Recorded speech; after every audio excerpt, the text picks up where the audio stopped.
মাননীয় সর্বোচ্চ আদালত সুপ্রিম কোর্টের যে রায় ছিল, যেখানে বলা ছিল যে 1/4/2008 থেকে 31/12/2019 পর্যন্ত সময়কালের যে বকেয়া মহার্ঘ ভাতা, পঞ্চম বেতন কমিশন অর্থাৎ রূপা 2009-এর যে বকেয়া মহার্ঘ ভাতা, সেই বকেয়া মহার্ঘ ভাতার 25% ইমিডিয়েটলি মেটাতে হবে কাদের? To the employees of the state of West Bengal. আমরা তারপরে দেখতে পেলাম মুখ্যমন্ত্রী সেটাকে সাবজুডিস বললেন, বলে পরে সেখান থেকে এড়িয়ে যেতে চাইলেন। আমরা এটাও দেখলাম যে সেই রায়কে মডিফাই করানোর জন্য তারা চেষ্টা করলেন একটা মডিফিকেশন অ্যাপ্লিকেশন করে, যাতে করে এটা শুধুমাত্র গভর্নমেন্ট অফ ওয়েস্ট বেঙ্গলের যারা এমপ্লয়ি, ডিরেক্ট এমপ্লয়ি, তাদের জন্য শুধুমাত্র কার্যকর করানো যায়। তারপরে তারা আবার রিভিউ পিটিশনও করলেন। ধারাবাহিক আন্দোলন হলো, সংগ্রামী যৌথ মঞ্চ প্রথমে নামলেন 8 তারিখে, তারপরে একসাথে দল বেঁধে নামা হলো সংগ্রামী যৌথ মঞ্চ এবং সরকারি কর্মচারী পরিষদের সাথে যৌথভাবে নামলাম আমরা। 26 তারিখে 4 ঘন্টা কলকাতা অবরুদ্ধ থাকলো।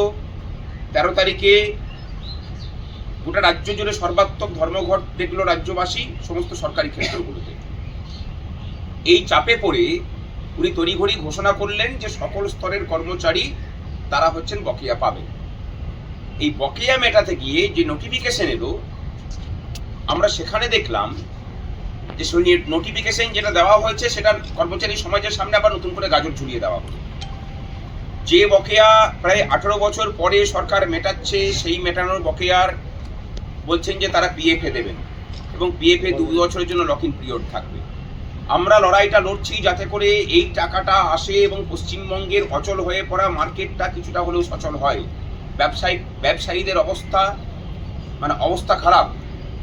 এই টাকাটা যদি মার্কেটে আসতো তাহলে মার্কেটটা কিছুটা সচল হতো বলে মনে করছি।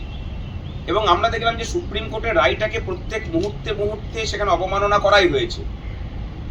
তারা আলাদা করে সিদ্ধান্ত নিলেন যে 1/1/2016 থেকে 31/12/2019 পর্যন্ত সময়কালের মধ্যে যে বকেয়া করবেন, আর বাকি বিষয়টার বিষয়ে কোনো রকম কোনো স্বচ্ছতা কিছু নেই। আমরা এই বিষয়ে বলতে চাইছি যেটা পরিষ্কার করে, এবং সেটা ওয়ার্নিংও সরকারের কাছে, যে আপনি যে কাজটা করেছেন পূর্বে সুপ্রিম কোর্টে মডিফিকেশন অ্যাপ্লিকেশন করে এবং রিভিউ পিটিশন করে, তারপরে এই যে নোটিফিকেশন জারি করলেন, এই দুটোই হচ্ছে সম্পূর্ণ পরস্পর বিরোধী।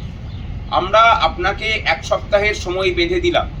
এই 1 সপ্তাহের মধ্যে যদি ওই মডিফিকেশন অ্যাপ্লিকেশন এবং রিভিউ পিটিশনকে উইথড্র করা না হয়, এবং এই 1 সপ্তাহের মধ্যে গ্রান্ট ইন এড খাতে অর্থাৎ সরকার পোষিত ক্ষেত্রগুলোতে যেসব কর্মচারীরা আছেন বলেছেন যে কনসিডারেশন ফর সাম টাইমস, এদের অর্ডারটাকে সংশ্লিষ্ট দপ্তরগুলোকে বের করতে হবে 1 সপ্তাহের মধ্যে। এটা যদি না হয়, আন্দোলন যেমন হবে, এই আন্দোলনের এই যে চলমান আন্দোলন, সেই চলমান আন্দোলনের অন্য একটা রূপ আমরা এবার তুলে ধরব। সেটা হলো এই রাজ্যের 10 লক্ষ কর্মচারী পেনশনারকে আমরা রাস্তায় নামাবো, বাড়িতে বাড়িতে যাবেন। বিগত 15 বছর ধরে যে সিন্ডিকেট আপনি রাজ্য জুড়ে চালাচ্ছেন এবং এই রাজ্যের মানুষের মৌলিক অধিকারগুলোকে কিভাবে হরণ করছেন, সেই কথাগুলো আমরা বাড়িতে বাড়িতে গিয়ে করে বলবো যে এই সরকারটাকে পাল্টান। কাকে নিয়ে আসবেন সেটা আপনারা ঠিক করুন, কিন্তু এই সরকারটাকে পাল্টান। আপনি যদি সেগুলোর মুখোমুখি হতে না চান, তাহলে 1 সপ্তাহের মধ্যে আমাদের যে সময়সীমা দিয়েছি তার মধ্যে কার্যকলাপ করুন, পদক্ষেপ। আর যদি না করেন, ওই এমএ অ্যাপ্লিকেশনকে যেমন আমরা আইনগতভাবে বুঝে নেব, রাস্তার আন্দোলন দিয়ে আপনার পায়ের তলার যে নরম মাটিটা তৈরি হয়েছে সেটাকে আরো নরম করার দায়িত্ব আমরা নিচ্ছি। আমাদের সাথে অর্জুনদা আছে, অর্জুনদা বলবেন। কিন্তু আমরা সাথে এটাও বলে দিতে চাই যে বিভিন্ন জায়গা থেকে আমরা দেখছি যে শুভেচ্ছার বন্যা বয়ে যাচ্ছে। এই নোটিফিকেশনের প্রথমেই দেখুন লিখে দেওয়া আছে যে তারা সুপ্রিম কোর্টের রায়টাকে কমপ্লাই করছে।